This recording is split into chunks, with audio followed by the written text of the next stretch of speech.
Good morning, Marvel Rival nerds. If you haven't seen, the MRC is back, baby. And this is the first season being played with the wave of buffs that came in Season 5 and the non-folding Raging Cajun himself, Gambit. Before we get into it, thank you so much for the support and positivity and for helping me reach 1,000 views for the first time on my previous video. I really appreciate it. Oh, and of course, don't forget to like, comment, and subscribe, as more Rivals content is sure to come. Now, sorry for the delay, let's get back to it.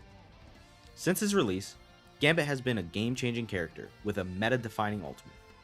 So much so that he's basically a must-pick or must-ban in every ranked game.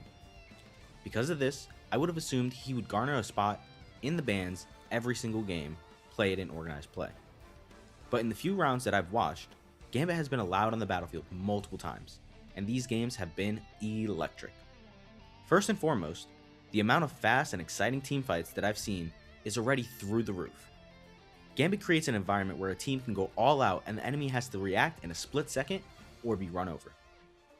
The amount of team wipes has been insane, and the point can be flipped several times in a single round, while each team exchanges Gambit ults back and forth, especially when Loki is allowed to be played, creating twice as many Gambit ults for both sides. Now, some might say this makes the gameplay loop way too predictable, but we've seen several teams clash with their Gambit ults, resulting in pure chaos. And no, I'm not talking about you, Wanda.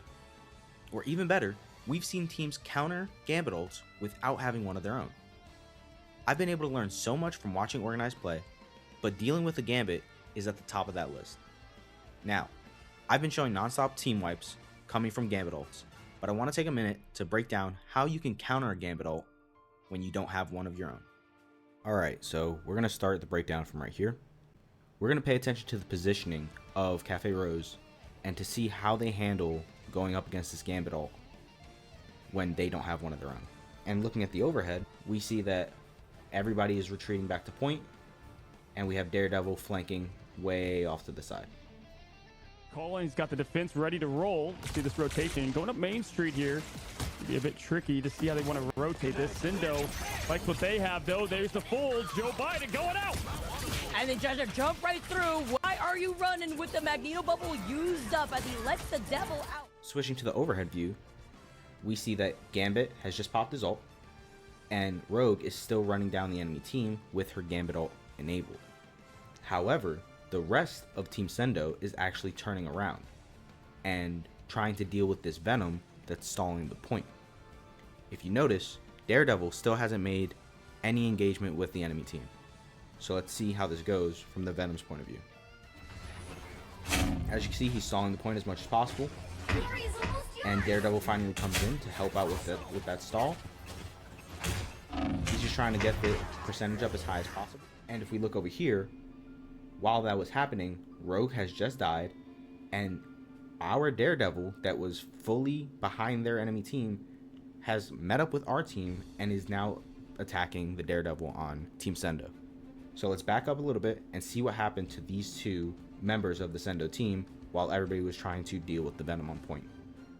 Are you running with the Magneto bubble used up as he lets the devil out? Buff Joe Biden, he comes in, he wants everything after using up that ultimate, but now you gotta back away. With that shield bash, you're gonna be able to try to get together with your team, and the strategist still holding on for dear life.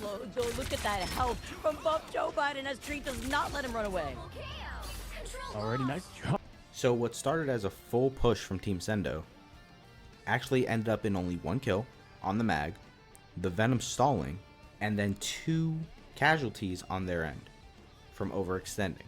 So let's watch this back one more time from the overhead view to see what Cafe Rose's positioning was to kite the Gambit ult and minimize the amount of impact that it actually had.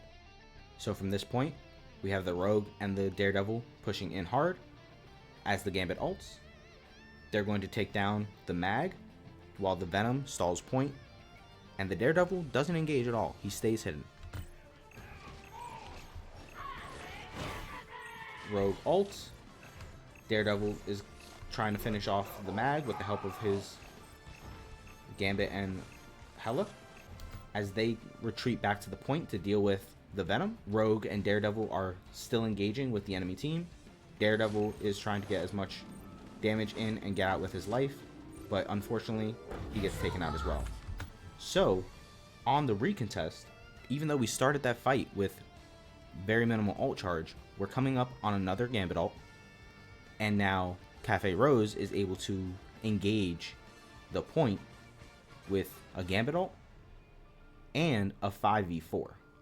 There is Sindo, 59% up to 60. They lost 2 with it. If you're Cafe, maybe you want to go aggressive here, and I think they're doing just that. You see Colin going to take this right route here, and there it is, just like that. They're going to use the Gambit ult to fold into it. Respect's going to be able to fall right after that, and that can seal all they need now as Sticky lets the devil out. They find 1-2 to send Sindo out of the spawn and potentially out of this map. So they minimized the damage that they received from the enemy Gambit ult and was able to build up one of their own to re-engage with the enemy and take the point back with ease. These games have honestly been one of my favorite viewing experiences as a fan. And I hope more players will take some time to watch the MRC and learn from the highest level players. With all that said, thank you so much for watching. This has been Judgment Monk with a pro play breakdown.